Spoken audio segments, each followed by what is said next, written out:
Okay, let's dive right into this explainer and unpack the real economic impact of AI as we look at 2025 and 2026. If you've been following the news at all, you know the headlines are just deafening right now.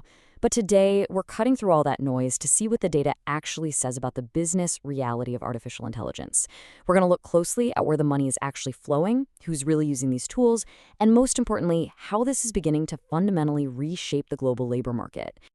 To wrap our heads around the true scale of this technological shift, we really have to start with this absolutely staggering number, $581.69 billion. That's the total global corporate AI investment in 2025 alone. To put that into perspective for you, this number more than doubled from the year prior. We are witnessing an unprecedented mobilization of capital, literally a nearly 40-fold increase since 2013. The AI economy isn't just some emerging trend anymore, right? It's the central strategic priority for global enterprise, and the price of admission has absolutely skyrocketed.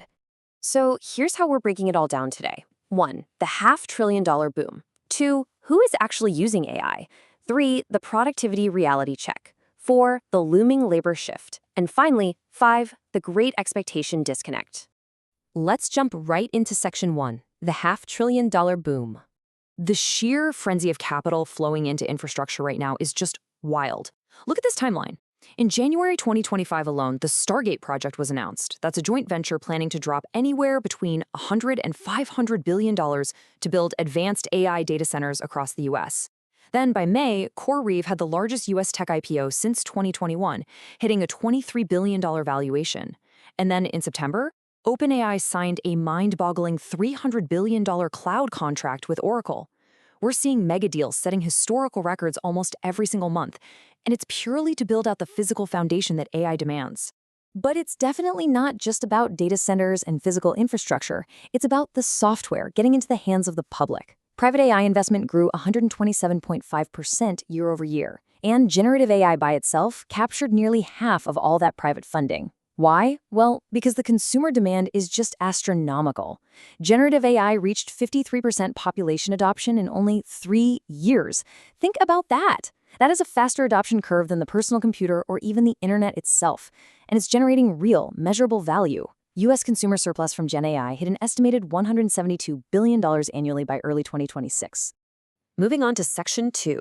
Who is actually using AI? Now, you might be wondering who's actually logging in every day to use this stuff. Well, this data completely shatters the myth that AI is just a cool toy for junior coders or the interns. Actually, 35.9% of businesses report that their CFOs or finance directors are the ones actively using AI. Another 24.4% point to senior management, and over 10% say the CEO is leading the charge. So the people who are controlling the budgets and steering the corporate ships are the ones personally engaging with this technology the most? In fact, recent survey data from the National Bureau of Economic Research confirms exactly this. Global executives are personally rolling up their sleeves. On average, these leaders are spending about an hour and a half every single week directly interacting with AI technologies. Whether they're querying large language models, crunching data, or messing with visual content creation, they aren't just blindly buying the software for their teams. They're actively testing its capabilities and limitations themselves. Let's look at section 3, the productivity reality check. So we have this really striking contrast happening right now. On the micro level, like for specific narrow tasks, the productivity gains are absolutely massive.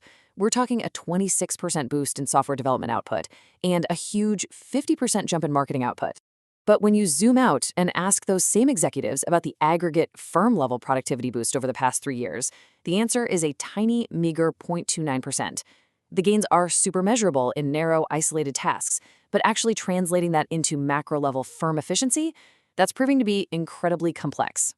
However, despite the slow start at the macro level, executives are still remaining highly optimistic about the near future. They're anticipating much larger productivity impacts over the next 3 years.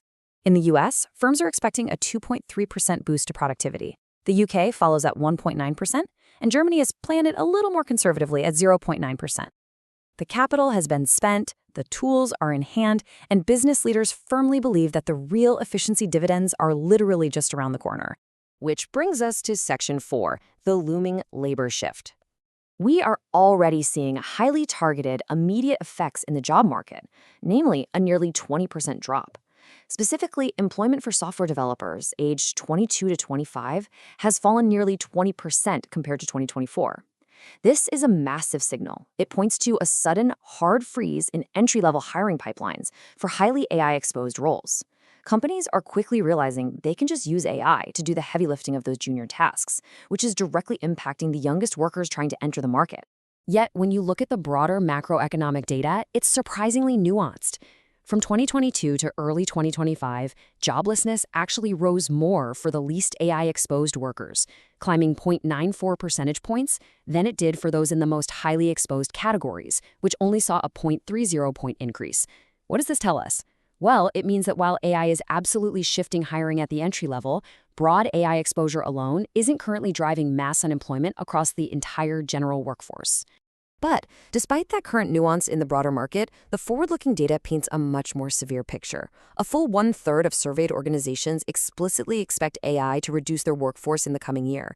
And these anticipated reductions aren't evenly spread out. They are heavily concentrated in specific functions like service operations, supply chain management, and, like we just talked about, software engineering. The storm hasn't completely shown up in the broad statistics just yet, but the companies themselves are explicitly budgeting for it right now. And finally, Section 5. The Great Expectation Disconnect. This sets the stage for a massive psychological collision happening inside global businesses. We are dealing with a really stark disconnect here. When surveyed, employees genuinely believe AI will act as a net positive for jobs.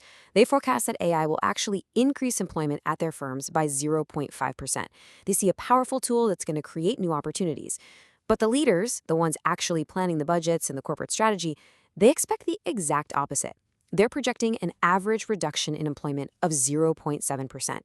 And that 0.7% expected reduction by executives, that is definitely not just some rounding error on a spreadsheet. When you extrapolate that out across the major economies surveyed, it translates to a projected loss of 1.75 million jobs across the US, the UK, Germany, and Australia by the year 2028. We are looking at a fundamental, structural reshaping of the workforce, all driven by that $500 billion of infrastructure currently being plugged into the global economy. So as these massive investments transition from just building out data centers to fundamentally changing everyday workflows, the gap between what employees expect and what executives are planning is widening fast. The economic reality of AI is officially here. It is highly concentrated, it is incredibly expensive, and it is deeply disruptive. So the ultimate question you have to ask yourself as we look toward 2026 and beyond is this: will your role evolve alongside this technology, or will you be caught on the wrong side of the expectation gap? Keep learning, keep adapting, and I'll catch you in the next explainer.